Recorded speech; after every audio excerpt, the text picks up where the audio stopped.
की और जानते हैं विचार जगत गुरु तत्वदर्शी संत रामपाल जी महाराज, सतलोक आश्रम बरवाला, जिला हिसार हरियाणा, बनाम हंसा देश पंथ के प्रमुख संत श्री सतपाल जी महाराज, पंजाबी बाग, दिल्ली के विचार। जो दीक्षा आप देते हैं वो आपको अपने गुरु से मिली है, खुद से आप दीक्षा देते हैं अपने भक्तों को? हमारे सदगुरु से मिली, हमारी गुरु परंपरा में, संत परंपरा में गुरु से मिली। महाराज जी, जो आप पूजा की विधि बताते हैं, श्रीमद् भागवत गीता में ये वर्णित है, ये चीज़ क्या? ये मैंने इसलिए आपको श्रोत्रिय ब्रह्मनिष्ठ कहा कि शास्त्रों के आधार पर, जो शास्त्रों में लिखा है उसके आधार पर सदगुरु ज्ञान देते हैं, शास्त्रों द्वारा प्रतिपादित, इसलिए उनको श्रोत्रिय ब्रह्मनिष्ठ कहते हैं।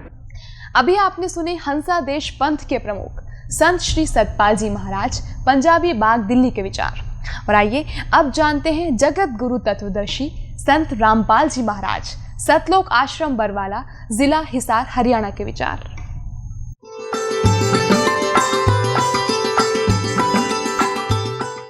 सतगुरुदेव की जय। बंदी छोड़ कबीर परमेश्वर जी की जय। बंदी छोड़ गरीबदास जी महाराज जी की जय। स्वामी राम देवानंद जी गुरु महाराज जी की जय हो। गरीब नमो नमो सतपुरुष को नमस्कार, गुरु की नहीं सुर नर मुनि जन साधुओं संतों सर्वस्दी नहीं। सतगुरु साहेब संत सब दंडोतम प्रणाम, आगे पीछे मध्य हुए तिनको जा कुर्बान। श्री सतपाल जी महाराज तथा श्री प्रेम रावत जी, जिसको बालगेश्वर जी कहते हैं, ये दोनों महाराज श्री हंस जी महाराज के पुत्र और उनके शिष्य हैं।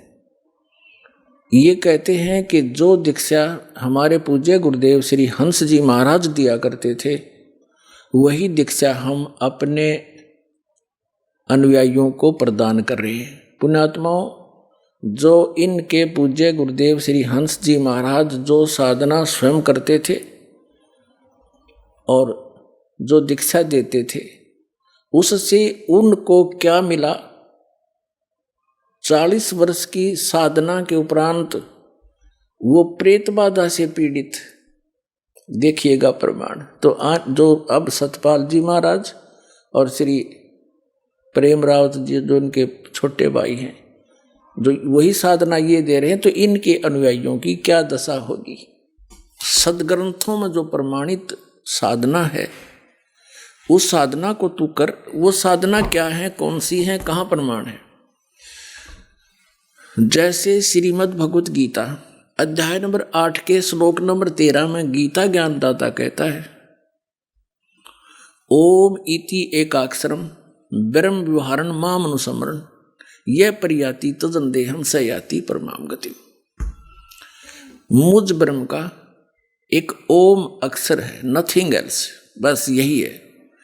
उच्चारण करता हुआ जो व्यक्ति शरीर त्याग कर जाता है, यानी इसका सिमरण करता हुआ, उच्चारण करके सिमरण करता हुआ जो व्यक्ति शरीर त्याग कर जाता है, सयाति परमाम गति, वो ओम मंत्र से मिलने वाली परम गति को प्राप्त होता है।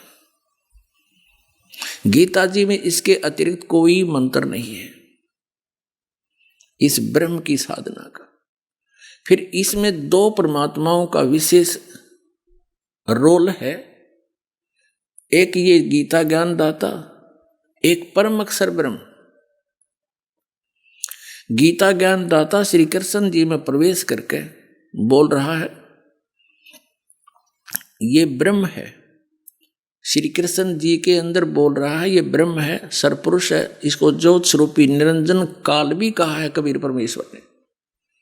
और ये स्वयं भी गीता जी अध्याय नंबर 11 के श्लोक नंबर 32 में कहता है कि अर्जुन, मैं काल हूं और अब प्रगट हुआ हूं, अपरवर्त हुआ हूं, सबको खाने के लिए आया हूं, इन सब का नाश कर दूंगा, तू ना युद्ध करेगा तो भी मैं इनको मार डालूंगा। ये काल है। श्री कृष्ण जी में प्रवेश करके ये गीता जी का ज्ञान बोल रहा है और ये कह रहा है कि ओम मंत्र मेरा है, मुझ ब्रह्म का, और इसका जाप करने से ही वो परम गति होगी जो ओम मंत्र से होनी है। ओम मंत्र से कहाँ जाएगा व्यक्ति? ब्रह्मलोक में जाएगा। और ब्रह्मलोक पर्यंत भी पुनरावृत्ति के अंदर वहां गए हुए प्राणी भी वापस आते हैं, उनका भी जन्म मृत्यु सदा रहता है। 8वें अध्याय के 16वें श्लोक में गीता जी ने स्पष्ट किया है। और गीता ज्ञानदाता गीता अध्याय नंबर 2 के श्लोक नंबर 12 में, गीता अध्याय नंबर 4 के श्लोक नंबर 5 और 9 में यह स्पष्ट करता है कि अर्जुन तेरे और मेरे बहुत जन्म हो चुके हैं, तू नहीं जानता मैं जानता हूं। मेरे जन्म और कर्म दिव्य हैं। श्रीमद् भगवद गीता अध्याय नंबर 10 के श्लोक नंबर 2 में भी यह स्पष्ट करता है कि मेरी उत्पत्ति तो हुई है, लेकिन मेरे जन्म को ये देवता लोग और ऋषि लोग नहीं जानते, क्योंकि ये मुझसे उत्पन्न हुई है। और इसकी उत्पत्ति यानी पिता की उत्पत्ति को कौन बता सकता है? दादाजी बता सकते, यानी पिता के पिता। तो बच्चों को अपने पिता की जन्म के बारे में जानकारी नहीं होती। तो ये जितने भी यहाँ 21 ब्रह्मांड के अंदर प्राणी हैं, ये सभी काल और दुर्गा से उत्पन्न हैं। तो हम यहाँ के प्राणी इस काल के जन्म को कैसे जान सकते? इस ज्योत स्वरूपी निरंजन काल के पिता ने, ब्रह्म के पिता यानी कबीर परमेश्वर जी ने, उस अमर पुरुष ने आकर के इसकी जन्म तिथि बताई, इसकी जन्म बताया, कैसे उत्पत्ति हुई है। अब इसे सिद्ध हो गया कि गीता ज्ञान दाता भी नासवान, और ओम नाम का जाप करके जो प्राणी ब्रह्मलोक में जाते हैं वो भी पुनरावृत्ति के अंदर। लेकिन इसे ये स्पष्ट करना चाहता है ये दास कि गीता जी में गीता ज्ञानदाता का केवल एक ओम मंत्र है, नथिंग एल्स। फिर इसने कहा है कि मेरा जो सिमरण करना है उसकी विधि है युद्ध भी कर। 8वें अध्याय के 5 और 7 श्लोक में स्वयं कहता है युद्ध भी कर और मेरा स्मरण भी कर। अब युद्ध से कठिन काम कोई नहीं हो सकता, और युद्ध करते समय भी कहा इस ना ओम नाम का स्मरण कर। तो पूरी गीता जी में ये हठ योग के विषय में जानकारी, यानी किसी जो सदग्रंथ मान्य सदग्रंथ हैं उनमें केवल यही प्रमाण दिया गया है कि काम करते करते उठते बैठते भक्ति भगवान की करो। हठ योग का जो प्रावधान कहीं भी किसी ग्रंथ में है तो वो शास्त्र विरुद्ध साधना है। अब यही प्रमाण यजुर्वेद अध्याय नंबर 40 के श्लोक नंबर 15 में स्पष्ट किया है कि ओम कर्तु समर किलबे समर कर्तुम समर। ये देखिएगा यजुर्वेद, ये महर्षि दानव सरस्वती द्वारा अनुवादित है। ये कहाँ से प्रकाशित है? प्रकाशक हैं सर्वदेशी कार्य प्रतिनिधि सभा 2/5 महर्षि दान भवन रामलीला मैदान नई दिल्ली से। और महर्षि दानव सरस्वती द्वारा इसके संपूर्ण 40 अध्यायों का अनुवाद है। मुद्रक Prince offset printers 1510 Pataudi house Daryaganj नई दिल्ली से। इसके हम 40वें अध्याय पर आते हैं। ये है 4400 अध्याय, 40वां अध्याय यजुर्वेद। ये 15वां मंत्र है। वायु अनिलम अमृतम अथिदम भस्मांतम शरीरम ओम कर्तो समर किलबे समर कर्तुम समर। हे कर्म करने वाले जीव तू, इसने भी अनुवाद ठीक नहीं करना आया। फिर इसका अर्थ है कि करतो काम करते करते ओम नाम का सिमरण करो। किलबे माने विशेष किलबलाहट यानी कसक के साथ सिमरण करो, और कर्तुम माने अपना परम कर्तव्य जानकर ओम नाम का सिमरण कर। वायु अनिलम अमृतम भस्मांतम शरीरम, जब तेरा शरीर नष्ट हो तब तक इसका सिमरण कर, तब तेरे को जो ओम से मिलने वाला अमृतम अमृतव है, ये तेरी आत्मा को, तेरे प्राण को, वायु माने प्राण को, जीव को, वो प्राप्त हो जाएगा। और यही गीता जी कह रही है 8वें अध्याय के 13वें श्लोक में, ओम इति एकाक्षरम ब्रह्म विहारण मामम समण यह प्रयाति तजन देहम से याति परमाम गति। तो इसे सिद्ध हो गया कि शास्त्र अनुकूल साधना ओम से प्रारंभ होती है। गीता ज्ञानदाता से अर्जुन ने प्रश्न किया कि भगवान आपने 7वें अध्याय के 29वें श्लोक में जिस तत्ब्रह्म की जानकारी दी है, 8वें अध्याय के गीता जी के अध्याय नंबर 8 के श्लोक नंबर 1 में अर्जुन ने प्रश्न किया गीता ज्ञानदाता से कि आप जी ने श्रीमद् भगवत गीता अध्याय नंबर 7 के श्लोक 29 में बताया है कि जो जरा और मरण, जरा माने बुढ़ापे के दुख से और मृत्यु के दुख से जो मोक्ष के लिए प्रयत्न करते हैं, वे व्यक्ति तत्ब्रह्म से और सारे अध्यात्म ज्ञान से और सभी कर्मों से परिचित है। जो व्यक्ति यहाँ के यानी जरा और मृत्यु, ये सबसे बड़ा संकट है इस मानव शरीर पर। एक तो वृद्धावस्था का कहर और फिर मृत्यु, ये दोनों दुख। तो कहते हैं इनसे जो छूटने का, यानी केवल जरा और मरण कहाँ छूटेगा? और जब तक हमारा जन्म मरण रहेगा तो जरा भी, बुढ़ापा भी होगा और मृत्यु भी होगी। तो जरा और मरण छूटे, खत्म हो, पूर्ण मोक्ष हो, तो तब ये संकट मिटे। उसके लिए गीता ज्ञानदाता ने बताया है कि तत्वदर्शी संतों की खोज कर, चौथे अध्याय के 34वें श्लोक में, वो तत्वदर्शी संत तुझे उस तत्व ज्ञान का उपदेश करेंगे जो परमात्मा ने स्वयं आकर बोला है। सच्चिदानंद घन ब्रह्म की वाणी में जो ज्ञान कहा गया है, चौथे अध्याय के 32वें श्लोक में कहा है कि परमात्मा ने, परम अक्षर ब्रह्म ने स्वयं आकर के अपने मुख कमल से जो ज्ञान दिया है, वो सच्चिदानंद घन ब्रह्म की वाणी में वो ज्ञान है। और वो ज्ञान तत्व ज्ञान है। चौथे अध्याय के 34वें श्लोक में कहा, उस तत्व ज्ञान को तू तत्वदर्शी संतों के पास जाकर समझ। अपने आत्माओं, यहाँ चौथे अध्याय के 32वें श्लोक में एक ब्रह्मणे मुखे शब्द है, ये दिखाता हूं आपको। ये चौथे अध्याय का 32वां श्लोक है गीता जी का। इसमें लिखा है कि एवं बहुविधा यज्ञा विदिता ब्रह्मणे मुखे। इन्होंने इस ब्रह्मणे मुखे का अर्थ गलत कर दिया। इस प्रकार और भी बहुत तरह के यज्ञ ब्रह्मणे का अर्थ कर दिया, वेद नहीं, ये गलत कर दिया। मुखे माने उसके मुख कमल से, और इसकी वाणी कर दी।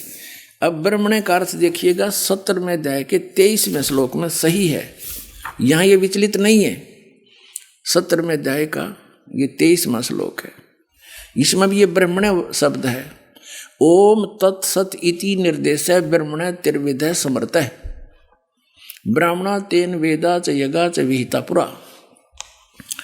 ओम ओम तत् तत् सत सत, ऐसे यह 3 प्रकार का ब्रह्मणे माने सच्चिदानंद घन ब्रह्म का नाम कहा है। ये बिल्कुल ठीक है। ब्रह्मणे माने सच्चिदानंद घन ब्रह्म, यानी परम अक्षर ब्रह्म, पूर्ण परमात्मा ब्रह्म माने। तो यहां फिर आते हैं चौथे अध्याय के 32वें श्लोक में गीता जी के, ये 32वां श्लोक, इसमें ब्रह्मणे शब्द इसमें है। तो यहां इन्होंने अनुवाद गलत कर दिया। इस प्रकार और भी बहुत तरह के यज्ञ, यज्ञ माने धार्मिक अनुष्ठान सच्चिदानंद घन, यह लिखना चाहिए था सच्चिदानंद घन ब्रह्म की वाणी में। सच्चिदानंद घन ब्रह्म कहो, परम अक्षर ब्रह्म कहो, उसकी वाणी में विस्तार से कहे गए हैं। मुखे का अर्थ है उस परमात्मा ने, सच्चिदानंद ब्रह्म ने अपने मुख से बोली है वह वाणी। तो वो सच्चिदानंद घन ब्रह्म कौन है, इसकी जानकारी डिटेल में दी जाएगी।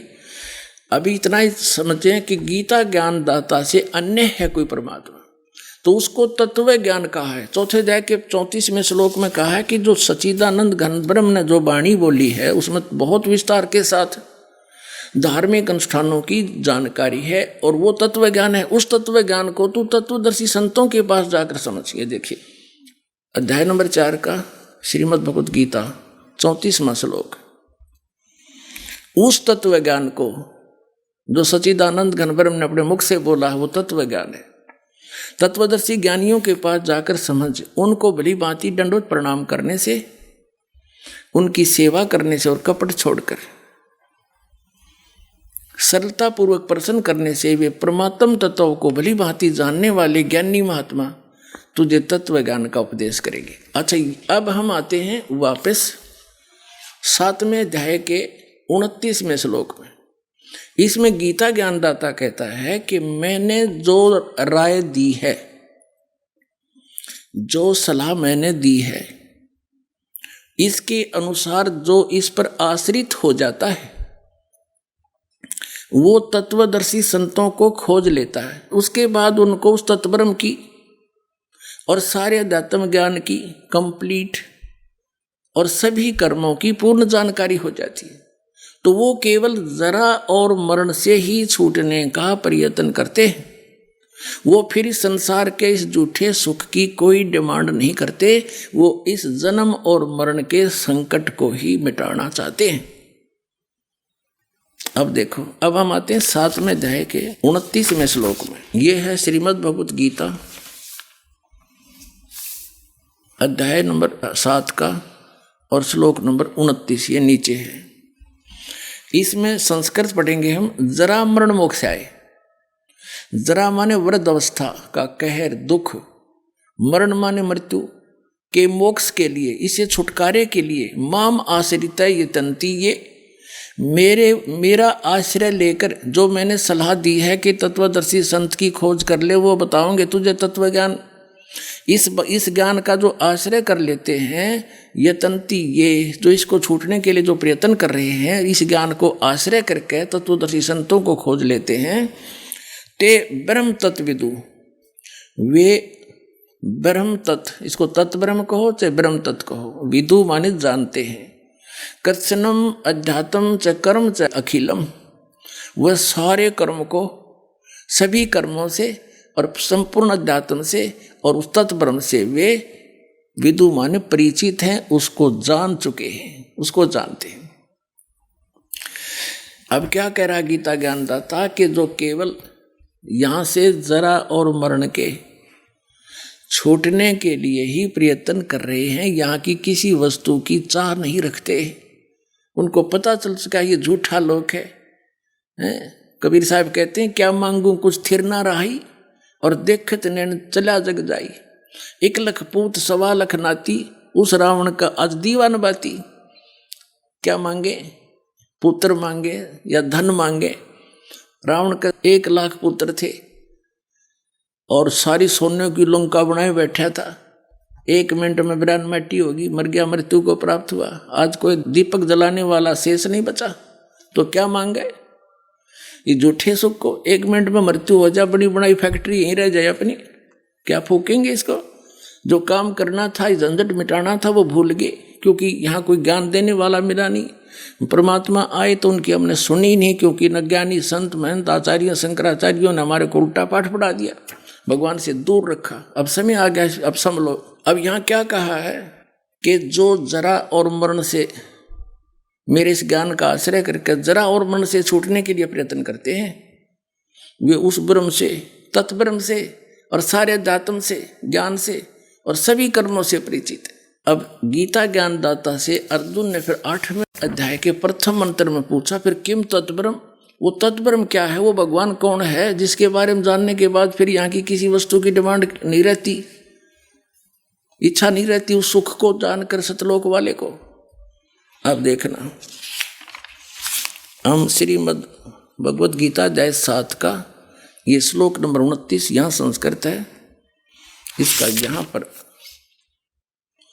अनुवाद है। जो मेरे शरण होकर माम आश्रित है, जरा मरण से छूटने के लिए यत्न करते हैं, जरा माने वृद्ध अवस्था, बुढ़ापा, मरण माने मृत्यु, वे पुरुष तत्ब्रह्म, तत् माने उस, ब्रह्म माने ब्रह्म को, तत्ब्रह्म और संपूर्ण अध्यात्म को और संपूर्ण कर्म को विदु माने जानते हैं। इसमें ये कहता है कि जो मुझे जानता है वो तो केवल मेरे तक ही सीमित है, मुझे ही जानता है, और जो मेरे इस ज्ञान का आश्रय ले लेता उस तत्ब्रह्म से परिचित है। तो 8वें अध्याय के प्रथम मंत्र में अर्जुन ने पूछा, वो किम तत्ब्रह्म, वो कौन है, फिर तत्ब्रह्म क्या है वो बताइए। ये यहाँ हम पढ़ रहे थे, इसके तुरंत बाद 7वां ही यहाँ पर है, 8वां अध्याय 8वां अध्याय। प्रथम मंत्र में लिखा है, किम तत्ब्रह्म किम अध्यात्म किम कर्म पुरुषोत्तम अधिभूत च किम प्रोक्तम अधिदेवम किम उच्यते। वह ब्रह्म क्या है, पुरुषोत्तम वह ब्रह्म क्या है, इसका उत्तर दिया है इस 8वें अध्याय के और तीसरे मंत्र में परम अक्षर ब्रह्म है, अक्षरम ब्रह्म परमम, यह है वो परम अक्षर ब्रह्म है। ठीक है, इससे सिद्ध हो गया कि गीता ज्ञान दाता से कोई अन्य है वो परमात्मा, ब्रह्म माने भगवान। ब्रह्म, एक तो ब्रह्म का अर्थ परमात्मा होता है, ये जो ब्रह्म यहाँ का मालिक है ये सरब्रह्म है, ये नाशवान भगवान है, और तत्ब्रह्म वह परमात्मा वो परम अक्षर ब्रह्म है। श्रीमद् भगवद गीता अध्याय नंबर 15 के श्लोक नंबर 16 और 17 में 3 पुरुष बताए। एक सरपुरुष, पुरुष कहो चाहे ब्रह्म कहो, सरब्रह्म कहो, सरपुरुष कहो, पुरुष माने प्रभु, और एक अक्षर पुरुष। सरपुरुष जो है ये ब्रह्म, जिसको हम सीधा ब्रह्म बोल देते हैं, ये सरपुरुष है, सरब्रह्म है, जिसको काल भी कहते हैं। ये 21 ब्रह्मांड का स्वामी है, जिसके लोक में हम रह रहे हैं। और दूसरा अक्षर पुरुष है, जिसको अक्षर ब्रह्म भी कहते हैं, वो 7 संख ब्रह्मांड का स्वामी है। उससे हमारा ज्यादा लिंक नहीं है, लेकिन उसके लोक के अंदर से हमें पार होना है, उसके अंदर से क्रॉस करना है, उसका कुछ टैक्स देना है, तो उसका भी मंत्र हमने जाप करना है उसकी किराया देने के लिए। और जाना हमने परम अक्षर ब्रह्म के पास है। गीता अध्याय नंबर 15 के श्लोक नंबर 16 और 17 में 3 पुरुष है, सरपुरुष, अक्षर पुरुष, और इनके अंतर्गत जितने प्राणी हैं, ये तो 16वें श्लोक में लिखा है कि ये सभी नाशवान हैं, और ये भगवान पुरुष भी नाशवान है। 15वें अध्याय के 17वें श्लोक में ये देखिएगा, 15वां अध्याय श्रीमद् भगवद गीता 16वें श्लोक में लिखा है, द्विवौ इमौ पुरुषौ लोके सरह च अक्षर एव च सरह सर्वाणी भूतानि कटुष्ट अक्षर उच्यते। इसमें लिखा है कि इस लोक में, पृथ्वी वाला लोक कहलाते हैं दोनों, इनका दोनों का क्षेत्र सरपुरुष और अक्षर पुरुष। ये अक्षर पुरुष और सरपुरुष, इस पुरुष को हम इनके साथ लगा सकते हैं। ये 2 पुरुष हैं, सरपुरुष और अक्षर पुरुष, और इनके अंतर्गत जितने प्राणी हैं सब नाशवान हैं, और जीवात्मा किसी की मरती नहीं, ये तो अंडरस्टूड है, अनुवाद इन्हीं का। इस संसार में नाशवान और अविनाशी भी ये 2 प्रकार के पुरुष हैं, ब्रह्म हैं, परमात्मा हैं, भगवान हैं, मालिक हैं। इसका अर्थ ये है, संपूर्ण प्राणियों के शरीर तो नाशवान है और जीवात्मा किसी की भी नहीं मरती है, तो अंडरस्टूड है, गधे की बिना मरती होता है। अब 17वें में कहा है कि उत्तम पुरुष तु अन्य परमात्मा इति उदाहरते, ये लोग चरमावी से विभर्ती अवय ईश्वर है। अवय माने अविनाशी, वो उत्तम पुरुष, श्रेष्ठ परमात्मा, पुरुषोत्तम, असली पुरुषोत्तम तो इन दोनों से अन्य है। 16वें श्लोक में बताए गए पुरुषों से अन्य है, और वही परमात्मा कहा जाता है। भगवान जो सबको सुख दे दुख नहीं दे, उसको परमात्मा, श्रेष्ठ आत्मा कहते हैं। और जो तीनों लोकों में प्रवेश करके सबका धारण पोषण करता है, वो है अविनाशी भगवान। अब हम फिर आते हैं गीता जी अध्याय नंबर 8 के श्लोक नंबर 1 में अर्जुन के पूछने से गीता ज्ञान दाता ने बताया कि वो तत्ब्रह्म परम अक्षर ब्रह्म है, एक सरपुरुष, सरब्रह्म कहो, ये 21 ब्रह्मांड का स्वामी है। इसको काल कहते हैं, जिसने गीता का ज्ञान दिया। ये ज्ञान बोल रहा है सरपुरुष, सरब्रह्म।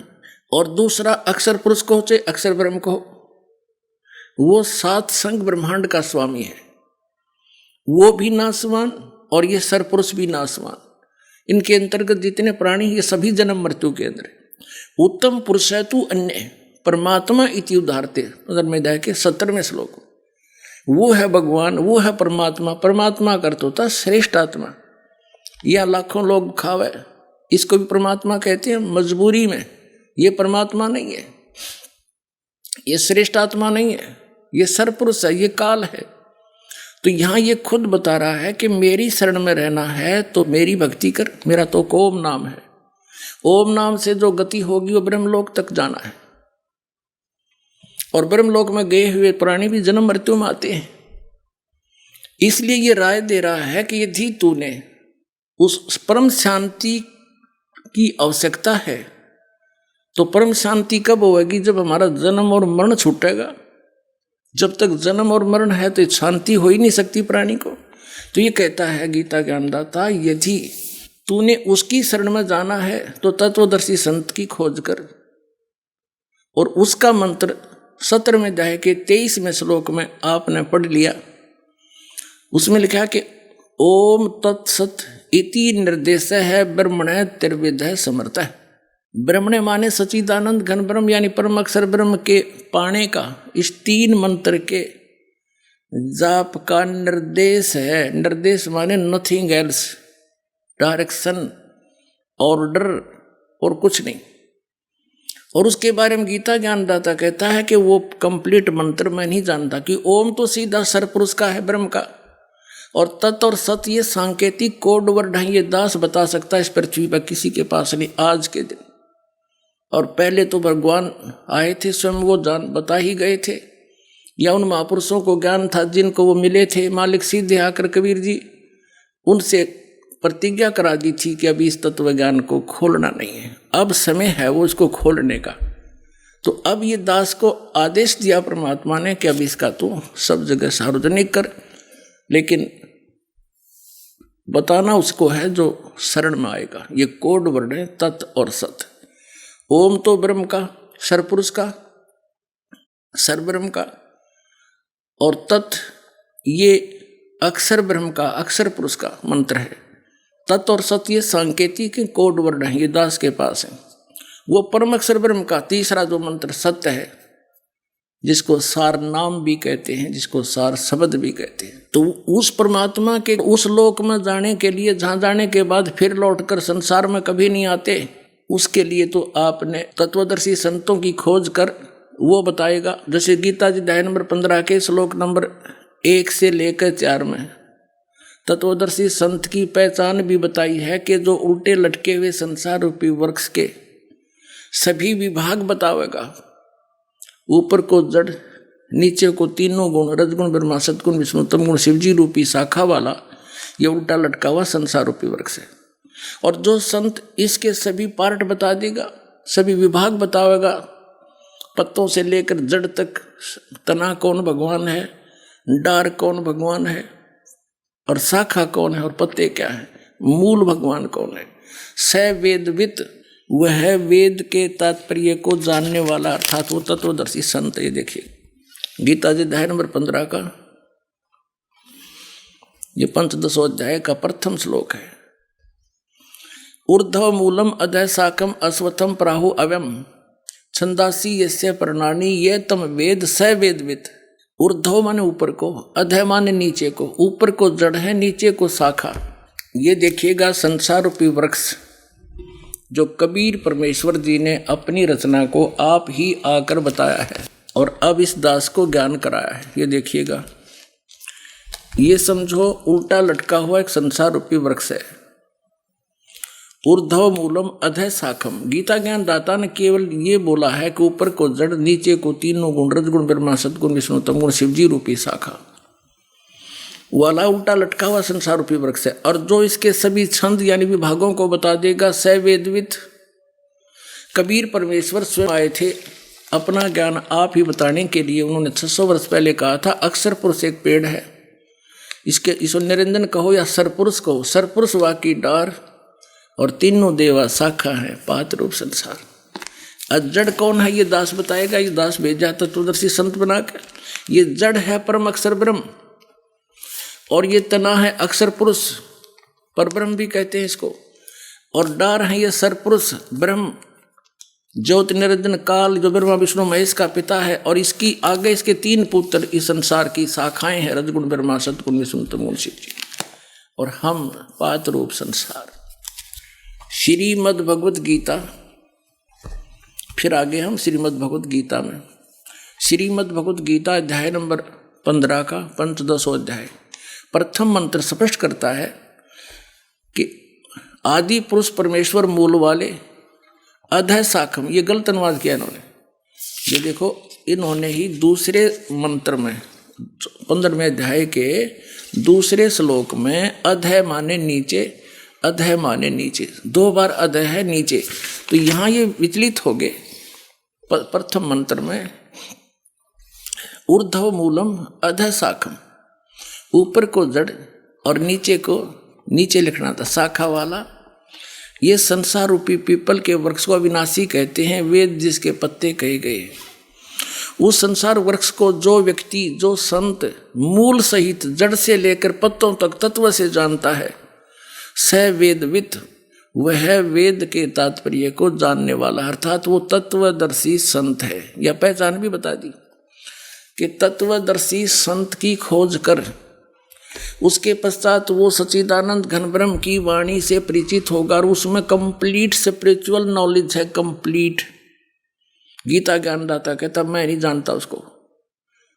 फिर उसके बारे में कहा है गीता जी अध्याय नंबर 15 के श्लोक नंबर 4 में कहा कि उसके पश्चात, ये देखिए गीता अध्याय नंबर 15 का अब श्लोक नंबर 4 देखेंगे हम। यहाँ जाते हैं, श्रीमद् भगवद गीता अध्याय नंबर 15 का श्लोक 4 है। उसके पश्चात उस परम पद रूप परमेश्वर को भली भांति खोजना चाहिए, जिसमें गए हुए साधक फिर लौटकर संसार में नहीं आते, और जिस परमेश्वर से पुरातन संसार वृक्ष की प्रवृत्ति विस्तार को प्राप्त हुई है, अर्थात जिस परमेश्वर ने सब ब्रह्मांडों की रचना की है। यो गीता ज्ञानदाता से अन्य है, जिसके विषय में ये बोल रहा गीता ज्ञानदाता, उसी आदि पुरुष नारायण के मैं शरण हूँ। इस प्रकार दृढ़ निश्चय करके उस परमेश्वर का मनन और निधिध्यासन करना चाहिए। उसी की परपदे माने पूजा करनी चाहिए। उस पुरुष माने भगवान की, आदि पुरुष की, आदम पुरुषम, उस आदि पुरुष नारायण की, परम अक्षर ब्रह्म की पूजा करनी चाहिए। अब इसमें स्पष्ट कर दिया गीता जी अध्याय नंबर 15 के श्लोक नंबर 1 से लेकर 4 में कि तत्वदर्शी संत की प्राप्ति के पश्चात परमेश्वर के उस परम पद की खोज करनी चाहिए, जहाँ जाने के बाद साधक फिर लौटकर कभी संसार में नहीं आते, उनकी कभी जन्म मृत्यु नहीं होती। श्रीमद् भगवद गीता अध्याय नंबर 18 के श्लोक नंबर 62 में कहा कि अर्जुन तू सर्वभाव से उस परमेश्वर की शरण में जा, उसकी कृपा से ही तू परम शांति को और सनातन परम धाम को प्राप्त होगा। बात खत्म होगी। अब गीता ज्ञानदाता अपने विषय में भी कह रहा कि मेरी भक्ति कर, युद्ध करना ही पड़ेगा, जन्म मृत्यु तेरी भी रहेगी मेरी भी रहेगी। यदि तूने परम शांति की आवश्यकता है तो तत्वदर्शी संत की खोज कर, और फिर वो देगा वो मंत्र, वहां जाने की साधना। उसके बाद तू उस परमेश्वर के पास चला जाएगा, उस परमात्मा के उस परम पद की प्राप्ति हो जाएगी, जहाँ जाने के बाद साधक फिर लौटकर कभी संसार में नहीं आते। अब देखिएगा 8वें अध्याय पर फिर आते हैं। ये है गीता जी अध्याय नंबर 8 का, हम फिर से दोहराएंगे। यहाँ 8वां अध्याय है। प्रथम मंत्र में अर्जुन ने पूछा कि हे परमात्मा, आपने 7वें अध्याय के 29वें श्लोक में, या 7वें अध्याय का 29वां श्लोक है, जो मेरे प्राण होकर के जरा मरण से छूटने के लिए यत्न करते हैं वे तत्ब्रह्म, तत् उस ब्रह्म मान ब्रह्म को और संपूर्ण अध्यात्म को, संपूर्ण कर्मों को जानते हैं। तो यहाँ पूछा है 8वें अध्याय के प्रथम मंत्र में, तो किम तत्ब्रह्म, वो तत्ब्रह्म क्या है, दात्म क्या है और कर्म क्या है। तो इसका उत्तर दिया है 8वें अध्याय के गीता जी के 3रे मंत्र में कि वह परम अक्षर ब्रह्म है। और अभी आपने 15वें अध्याय के 1 से लेकर 4 में स्पष्ट कर लिया कि तत्वदर्शी संत वो होगा जो सभी संसार रूपी वृक्ष के विभागों को बता देगा। उसके पश्चात परमेश्वर के उस परम पद की खोज करनी चाहिए, जहाँ जाने के बाद साधक फिर लौटकर कभी संसार में नहीं आते। तो यहाँ बताया है कि वो परम अक्षर ब्रह्म है। अब 8वें अध्याय के 5 और 7 श्लोक में गीता ज्ञानदाता अपने विषय में कहता है, तू मेरा भक्त बन, मुझे ही प्राप्त होगा, और मेरा समन कर और युद्ध भी कर। मेरी भक्ति करनी है तो 8वें अध्याय के 13वें श्लोक में गीता जी में आपने देख लिया। ये देखिए 8वें अध्याय का 13वां श्लोक, ये गीता अध्याय नंबर 8 का, श्रीमद् भगवद गीता अध्याय 8 का श्लोक नंबर 13 में स्पष्ट किया है, ओम इति एकाक्षरम ब्रह्म व्यवहारण माम अनुस्मरण ये प्रियाति तजन देहम सयाति परमाम गति। मुझ ब्रह्म का, माम ब्रह्म, मुझ ब्रह्म का ओम इति एक अक्षर, केवल ये एक ओम अक्षर है, और जो उच्चारण करके सिमरण करता हुआ ये प्रियाति तजन देहम, अंतिम सांस तक जो सिमरण करता हुआ शरीर छोड़कर जाता है, ये सयाति परमाम गति, वह ओम से मिलने वाली परम गति को प्राप्त होता है। मेरी ये ओम मंत्र है और इससे मिलने वाली ही परम गति है। यहां से शुरू किया है कि जो पुरुष ओम ओम इस एक अक्षर ब्रह्म को उच्चारण करता हुआ मुझ निर्गुण ब्रह्म का सिमरण करता हुआ शरीर छोड़कर त्याग कर जाता है, वह पुरुष परम गति को प्राप्त होता है, जो ओम से मिलने वाली परम गति है। ओम से मिलने वाली परम गति क्या है? ब्रह्मलोक। 8वें अध्याय के 16वें श्लोक में लिखा है कि ब्रह्म लोक पर्यंत सब लोग पुनरावर्ती में है। यहाँ देखो ये स्टार लगा रखा पुनरावर्ती पे, यह इन्होंने टिप्पणी की है, अर्थात जिसको प्राप्त होकर पीछे संसार में आना पड़े ऐसे। इसको ब्रह्म पुनरावर्ती, ब्रह्मलोक में गए हुए प्राणी भी पुनरावर्ती में है, वहाँ गए हुए भी जन्म मृत्यु में ही रहते हैं, परम शांति नहीं हो सकती। यहाँ इन्होंने अनुवाद गलत कर दिया, परंतु अर्जुन हे कुंती पुत्र मुझको प्राप्त होकर पुनर्जन्म नहीं होता, ये अनुवाद गलत कर रखा। इसका अर्थ ये है जो ये नहीं जानते कि ब्रह्मलोक तक भी गए हुए प्राणी जन्म मृत्यु में रहते हैं, वो मुझे प्राप्त होकर भी अर्जुन उनका पुनर्जन्म होता है। इसका अर्थ ये बनता है विद्य माने जानना भी होता है। अब यदि इन नाला अनुवाद यहाँ पक्का माने हम कि मुझे प्राप्त होकर फिर जन्म मृत्यु को नहीं प्राप्त होते, तो फिर वो सारे श्लोक गलत हो जाते हैं। दूसरे अध्याय का 12वां श्लोक और चौथे अध्याय का 5 और 8वां श्लोक, ये देखो गीता अध्याय नंबर 2 का ये 12वां श्लोक है। न तो ऐसा ही है कि किसी काल में मैं नहीं था अथवा तू नहीं था अथवा ये राजा लोग नहीं थे, और न ही ऐसा है कि इससे आगे हम नहीं रहेंगे, यानी तेरा और मेरा और सबका, इन सबका जन्म मृत्यु होता रहेगा, हम अविनाशी नहीं है। यहाँ देखो दूसरे अध्याय के 17वें श्लोक में कहा कि अविनाशी, तो ये 17वां श्लोक है दूसरे अध्याय का, नाश रहित तो उसको जान जिससे ये संपूर्ण जगत दर्शय वर्ग व्याप्त है, यानी जिसने सब ब्रह्मांडों की रचना करी है। इस अविनाशी का विनाश करने में कोई भी समर्थ नहीं है। गीता जी अध्याय नंबर 15 के श्लोक नंबर 17 में जिसके विषय में कहा है कि उत्तम पुरुष तु अन्य परमात्मा इति उदाहरत है, ये लोग धर्म अविश्य विवर्ती अवैश्वर है, वो है अविनाशी परमात्मा। तो अब चौथे अध्याय के 5 और 9 में ये गीता ज्ञानदाता कहता है अर्जुन तेरे और मेरे बहुत जन्म हो चुके हैं। ये देखिएगा श्रीमद् भगवद गीता अध्याय 4 का ये श्लोक नंबर 5 है नीचे, इसका अनुवाद यहाँ पर किया इन्होंने। हे परंतम अर्जुन मेरे और तेरे बहुत से जन्म हो चुके हैं, उन सबको तू नहीं जानता, मैं जानता हूं। अब चौथे अध्याय का 9वां श्लोक, हे अर्जुन मेरे जन्म और कर्म दिव्य हैं, अलौकिक हैं। इससे सिद्ध है कि गीता ज्ञानदाता का जन्म और मृत्यु होता है, यह स्वीकार करता है। और यहाँ 8वें अध्याय के 16वें श्लोक में यदि ये मानने इनका अनुवाद के मुझे प्राप्त होकर फिर कभी जन्म मरण में नहीं आते, तो ये खुद भी तो नाशवान है, इसको प्राप्त कैसे अविनाशी हो सकते हैं? तो वहाँ अनुवाद गलत है। जो ये नहीं जानते कि ब्रह्मलोक में गए हुए प्राणी भी जन्म मृत्यु में आते हैं, अर्जुन वो व्यक्ति मुझे प्राप्त होकर भी उनका पुनर्जन्म होता है। इसका अर्थ ये बना सही 8वें अध्याय 16वें श्लोक का। और 10वें अध्याय के दूसरे श्लोक में स्वयं स्वीकार करता है गीता ज्ञानदाता कि मेरी उत्पत्ति तो हुई है, लेकिन ये नहीं जानते जो मेरे से उत्पन्न हुए हैं, 21 ब्रह्मांड के प्राणी इसी से उत्पन्न हुए हैं। इसका जो पिता है, ब्रह्म का जो जनक है, वो कबीर परमेश्वर है, परम अक्षर ब्रह्म है। उसने आके इसकी उत्पत्ति बताई है, जो दास सृष्टि रचना में आपको बताता है, जो कबीर सागर में लिखी हुई है। ये देखिएगा ये 10वां अध्याय है गीता का, और ये 10वां अध्याय का ये दूसरा मंत्र है। मेरी उत्पत्ति को गीता ज्ञानदाता कहता है, ये काल कहता है ब्रह्म, मेरी उत्पत्ति को लीला से प्रकट होने को न देवता लोग जानते हैं न महर्षि जन जानते हैं, क्योंकि मैं सब प्रकार से देवता और महर्षियों का आदि कारण हूँ। इनका पिता है ये ब्रह्मा विष्णु महेश का, तो पिता की उत्पत्ति को संतान कैसे जाने? 3 देव सो उसको ध्यावे, इस निरंजन का ये पार न पावे।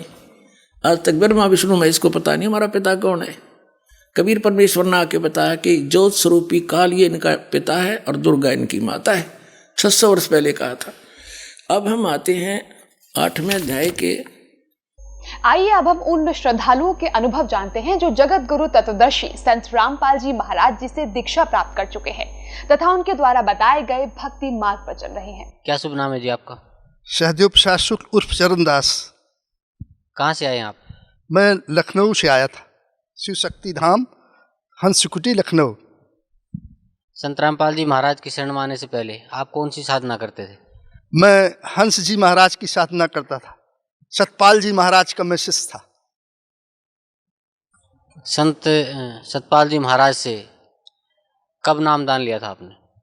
मैं फौज से रिटायर्ड आने के बाद 1993 में हंस ज्ञान जो है प्रयाग में ग्रहण किया था। सतपाल जी महाराज से हंस ज्ञान की जो है दीक्षा ग्रहण की थी और उन्होंने हमें पहला जो है दीक्षा में प्रकाश दर्शन, दूसरा उन्होंने बताया अनहद और तीसरा उन्होंने दीक्षा दिया था खेचरी मुद्रा। मंत्र था हंसो हंसो और यही बाद में सोहम सोहम बोलते हैं कि यही सोहम हो जाता है, लेकिन मंत्र था हंसो हंसो हंसो हंसो। यही जो है करते करते ये सीधा हो जाता है। वाल्मीकि का उदाहरण देते थे कि उल्टा नाम जपा जप जाना और वाल्मीकि भय ब्रह्म समाना। तो आप हंसो हंसो कहते कहते यही सोहम सोहम हो जाता है। यही दीक्षा हमें महाराज जी से मिली थी। मैंने 17 वर्षों तक इस ज्ञान का जो है अभ्यास किया, लेकिन मेरे को शांति नहीं मिली। हमको वहाँ से इसको जपने से न तो कोई आध्यात्मिक शांति मिली न कोई लाभ मिला। संत रामपाल जी महाराज की शरण में कैसे आए? मैं संत रामपाल जी महाराज की शरण में परमात्मा की कृपा से आया। मैं माँ का पुजारी था और माँ ने ही मुझे जो है संस्कृत की पुस्तक है 650 रुपये की श्रीमद् देवी भागवत पुराण, उसको प्राप्त करने के लिए गीता प्रेस गोरखपुर जिसकी कीमत 150 रुपये, वो तो मेरे पास थी, लेकिन वो 650 रुपये की जो बॉम्बे का प्रकाशन था वो नहीं था, उसमें संस्कृत में है। तो आश्रम में जो है सभी भक्त आते थे, तो वो पुस्तक लेने के लिए मैं माघ मेले में गया और माघ मेले में गया तो बांध के नीचे जो है बहुत सारी दुकानें बड़ी बड़ी लगी हुई हैं। वहीं पर भक्त सौदागर का संदेश 3 किताबें एक पुस्तक स्टॉल पर पड़ी थी, उस पर तमाम धूल जड़ी थी। तो हमने देखा है भक्त सौदागर को संदेश, सारा सौदागर तो होता है माया का, लेकिन भक्त का सौदागर, उसको हमने पुस्तक को लिया, झाड़ा और दुकानदार से हमने कहा कि भाई ये श्रीमद् देवी भागवत पुराण है बॉम्बे का प्रकाशन। तो उसने बोला हाँ महाराज है और ये 650 की है, मैं आपको 550 में देंगे, 100 रुपया आपसे संत देख रहे आपसे नहीं लेंगे। तो वहीं पर हमने अच्छा निकालो उसको रख दिया। हमने वो पुस्तक को जो पढ़ा पहले ही उसका, तो एकाएक मेरे अंदर जो है वो प्रेरणा हुई। एक पन्ना पढ़ा तो हमने कहा रुपया रख ले और मैं चल के इसको देखता हूँ, ये इस पुस्तक को बिकी समझो, तुम ये मत समझना कि हाँ ऐसे करके चढ़ा के चला गया। तो मैं उस सौदागर भक्त सौदागर का संदेश, ऊपर लक्ष्मी नारायण का मंदिर है, वहाँ बैठ करके 1 घंटा पढ़ा। फिर हमने जो है हाथ जोड़ा, हम कहे धन्य मालिक तू मौजूद है यहाँ पर और ये दास या सारी दुनिया जो है भटकती फिर रही है इतना सब ये। और फिर भागते हुए मैं करोथा गए, हाँ करोथा पहुँचा वो पुस्तक को पढ़ करके। परमात्मा ने मेरे ऊपर मेहर की और जब से मेरा ज्ञान मिला मेरा जीवन एकदम सीधे, मैं मालिक को जब याद करता हूँ एकदम सीधे हमें दिखते हैं और हमारा जीवन सफल हो गया। बहुत शांति।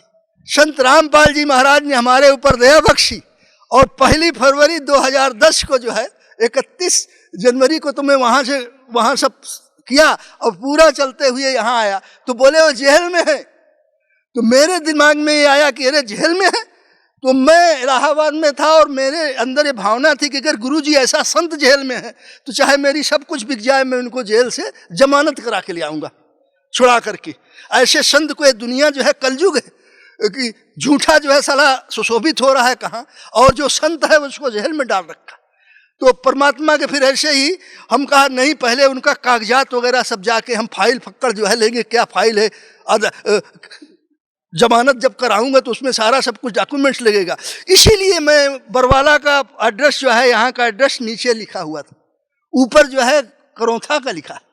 तो वो करते हुए मैं यहाँ आया फाइल लेने, और जब 3 बार गया तो इधर एक स्टेशन है, उस वाले भक्त ने कहा अरे रामपाल जी महाराज का तो सत्संग हो रहा है, और जैसे मेरे को समुद्र से डूबते हुए किसी ने उपार लिया, और मैं बड़ा प्रसन्न हुआ। आया परमात्मा का, अरे बस पहले तो रोया खूब, क्या धन्य है मालिक तेरी इतनी अजब लीला।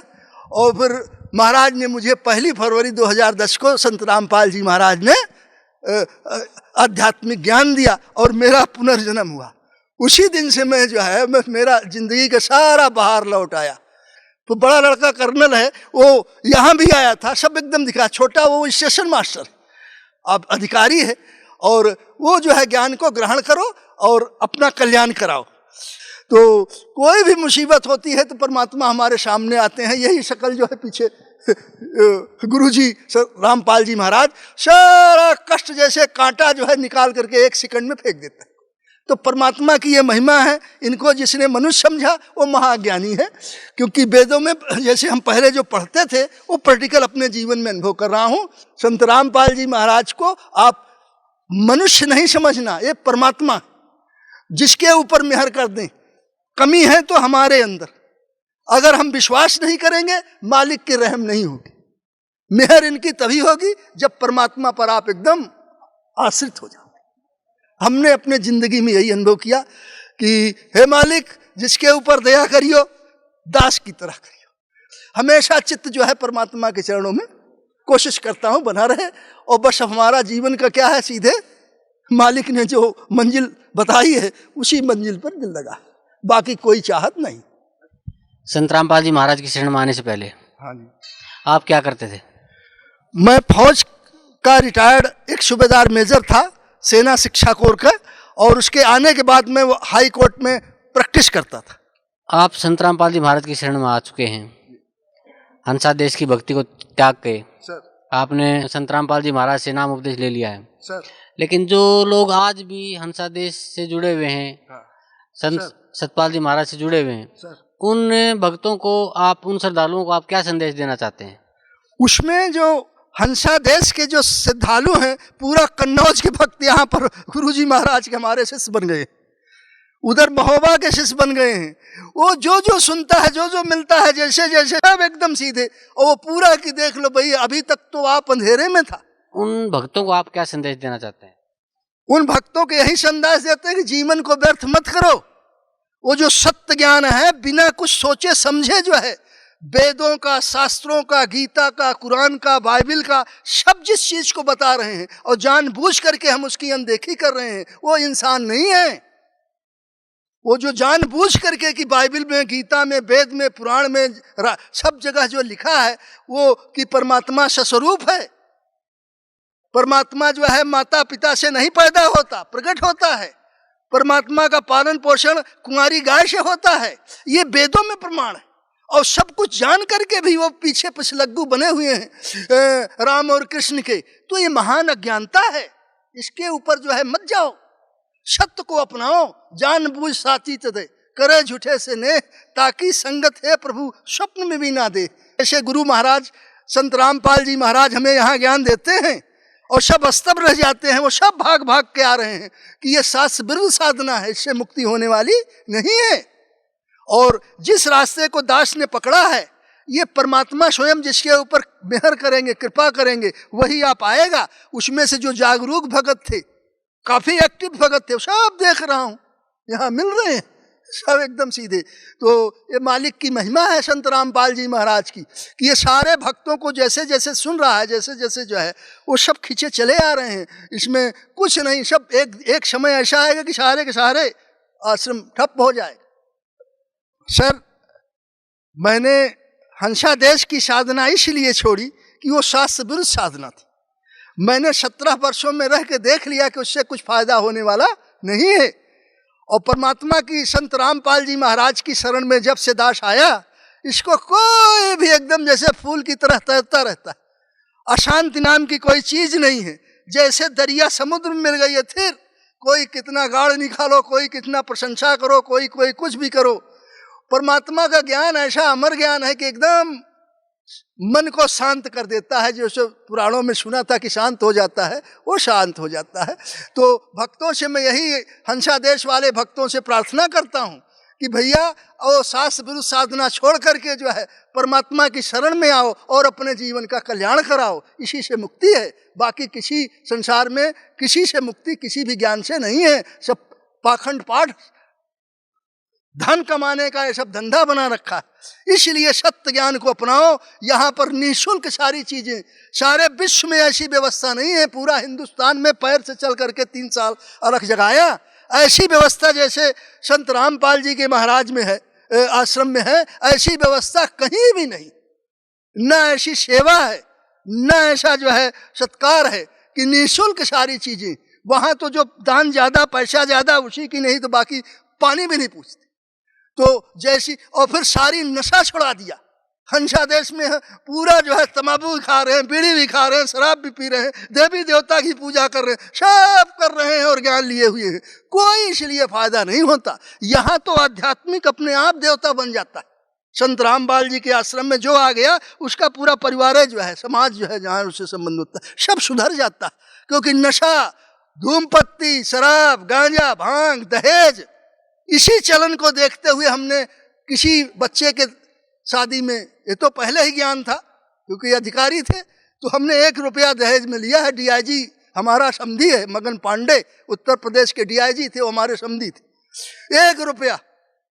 तो ऐसी चीजें हैं ये चीजें, और ये यहाँ पर शर्त में लिखी जाती है, किसी से दहेज नहीं लेना, ठगी नहीं करना, जुआ नहीं खेलना, और ये किसी को पैसा दान नहीं देना, नहीं तो शराब पी के जो है औरत को मार डालेगा। फिर जो है ये चोरी जारी नहीं करना, सारी लड़कियों, माताओं, बहनों को बेटी, माँ और बहन की तरह समझना। तो जो सदाचार की शिक्षा जो है, ये पूरा देश सुधर रहा है, समाज सुधर रहा है। तो जितने भक्त बने हैं, बिटिया की शादी में दहेज न तो बेटे की शादी में लेना है न बेटी में देना है, और अपने आप समाज जो है ऊपर उठता जाएगा। तो ये जो है सब तरह की समृद्धि का, सब तरह के आध्यात्मिक ज्ञान का, सामाजिक ज्ञान का हो जो है उत्थान हो रहा है इस आश्रम में। ये मंदिर है, मंदिर क्या, मंदिर तो पूजा का स्थल, ये तो जागृत मंदिर है, आत्माओं का जागृत मंदिर है जहाँ आत्मा का उद्धार होता है।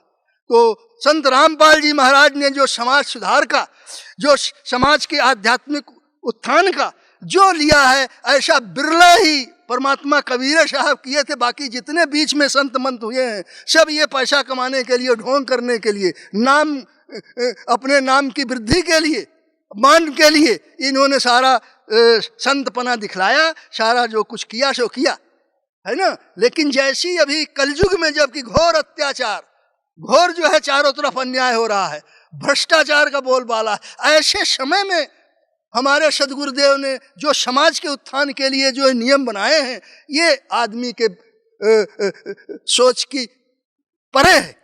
ये परमात्मा ही का है जो स्वरूप होगा, उसी का सोच हो सकता है। ये मानव के सोच के बुद्धि से परे की बात। तो जो इसको समझेगा, जो इसको जानेगा, वो वेदों को, शास्त्रों को सब जब देखेगा तो सीधे एक क्षण रुके हुए ही बिना दंडवत प्रणाम करके शरणागत हो जाएगा। सर, संत रामपाल जी महाराज से आपने जो नाम उपदेश लिया और उनके सानिध्य में आप भक्ति कर रहे हैं, उस भक्ति का आपको क्या लाभ मिला? सर, हमको पहला लाभ तो मेरा हार्ट का ऑपरेशन था।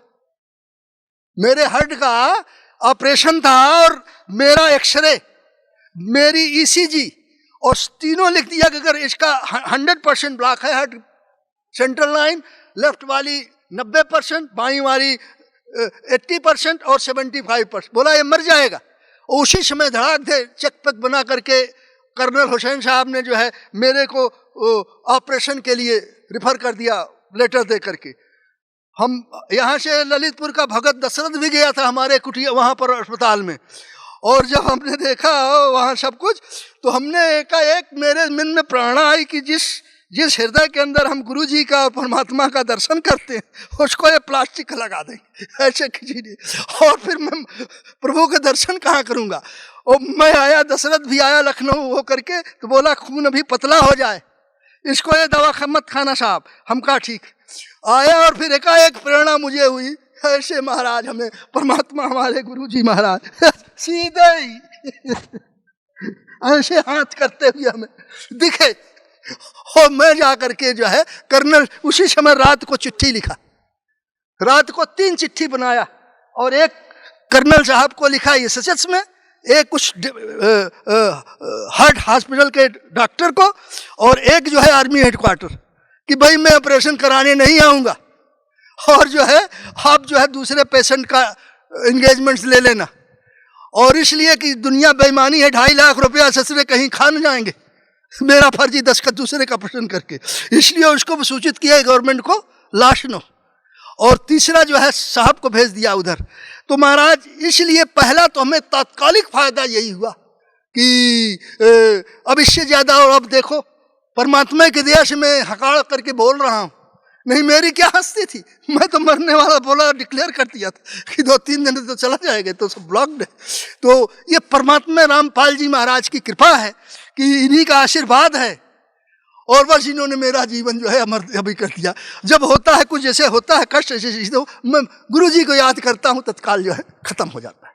तो मेरे को तो प्रत्यक्ष लाभ यह हुआ कि ये मनुष्य शरीर मत देखो, ये परमात्मा का शरीर है, मनुष्य का रूप धारण किए हुए जैसे पहले थे। तो हमें पहला लाभ तो ये हुआ। तो यही जो है अभी कुछ भी पड़ता है, कोई भी जैसे स्टेशन पर रिजर्वेशन के लिए, नहीं तो अरे बाबा तो वेटिंग लिस्ट नहीं, चलो आपका रिजर्वेशन करता हूँ, मैडम बोलती नहीं नहीं ठीक है, वो रिजर्वेशन हो जाता है। तो मेरे को जब भी हम सच्चे एकदम सीधे गिड़गिड़ा के रोके, पर उसी दिन रोया जब दर्द हुआ, सीधे हमें महाराज हम कहा आप दवाई में खाऊंगे, हो नाम सतनाम जैसे प्रभु जी ने बताया है, हो बस बैठ करके जो है रजाई ओढ़ करके बैठ करके अपने आसन पर, और दर्द जो है सही हो गया। मैं खर्राटा मान के नींद जो के सोया, फिर 3:30 बजे उठा और एकदम सब सीधे। तो प्रत्यक्ष लाभ परमात्मा का भाई हमने तो महाराज सर बहुत अनुभव किया। अब यही है कि मालिक जैसी मेहर इस दास के ऊपर हे गुरु जी महाराज आपने की, वैसी ही मेहर जो है संपूर्ण भक्तों पर जो आपके शरणास्थल हैं सब पर करो। हे परमात्मा, आपको मेरी वाणी में इतनी ताकत नहीं है कि आपकी महत्ता का मैं वर्णन कर सकूं। तो हमने तो अपने जीवन में महसूस कर लिया कि ये परमात्मा है, और बस जो जिस भाव से शरणागत हुआ उसको उसी भाव से फल रहा। वो आने से और हाजिरी बजाने से करने से नहीं, जिस भाव से, ज्यादा नहीं 3 दिन की बात 4 दिन की बात है, और मैं नहीं आना चाहता था, इतनी सर्दी थी, लेकिन एकाएक हमारे दिमाग में कर हम कहें नहीं, यहाँ तो धूप बोलते थे निकले, लखनऊ में दोपहर को वही है आधा घंटा, नहीं तो उसे कोहरा छाया हुआ, एकाएक झोला उठा, हम कहने परमात्मा के लिए अभी तो दर्शन में चलना। तो यही भक्तियाँ भी कराते हैं, यही हमें यहाँ लाते भी हैं। नहीं दास के अंदर सामर्थ्य नहीं है कि महाराज के सत्संग में आ सके, है ना, बूढ़ा शरीर है मेरा, कोई देखभाल नहीं, परमात्मा है, लेकिन इतनी ताकत है कि फूल की तरह खिलता रहता हूँ इन्हीं की कृपा से, कोई प्रॉब्लम नहीं। सर, संत रामपाल जी की भक्ति के बारे में और आप श्रद्धालुओं को क्या संदेश देना चाहते हैं? हमेशा प्रार्थना करता हूँ कि गुरु जी को जो है मनुष्य नहीं समझना, और अभी से ही जो इनको परमात्मा समझ लिया उसका कल्याण हो गया, और जिसने इनको मनुष्य समझा और मनुष्य समझ करके साधना किया उसको कभी फलित नहीं होगी, वो चाहे 1 नहीं 1000 बार वो करे। और जैसे परमात्मा जान करके सीधे ही दृढ़ निश्चय से, कोई मन वाणी कर्म में कोई दुविधा न रख करके परमात्मा को ही अपना सब कुछ, उसके ऊपर साक्षात गुरु जी महाराज की छाया है, उसको कभी कष्ट आ ही नहीं सकता, कोई भी ताप जो है उसको नहीं आ सकता। यही भक्तों से प्रार्थना है कि मालिक को जो है परमात्मा ही समझ करके, दूसरा नहीं समझना है गुरु जी मनुष्य है। और बस देख लो, बाबा को मैं देखता हूं तो पिछले साल अभी देख रहा हूं तो तबीयत खुश हो जाती कि ये परमात्मा ही काम है, आदमी का काम नहीं है बरकरार रखना, किसी देवी देवता की शक्ति नहीं है उसको जीवन दान दे सके, सिर्फ मालिक के ही ये सारी शक्ति निहित है, बाकी किसी को नहीं है। जी धन्यवाद, आपका बहुत बहुत धन्यवाद। सत साहब।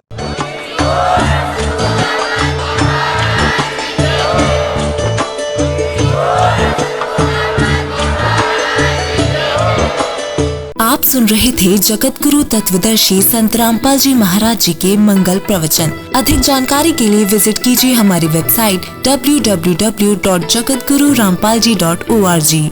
संत रामपाल जी महाराज जी के शुभ आशीर्वाद से पूरे विश्व भर में 500 से भी ज्यादा नाम दीक्षा केंद्र हैं, जिन पर संत रामपाल जी महाराज जी द्वारा ऑनलाइन निशुल्क नाम दीक्षा दी जा रही है। अपने नजदीकी नाम दीक्षा केंद्र का पता करने के लिए संपर्क करें 8222880541।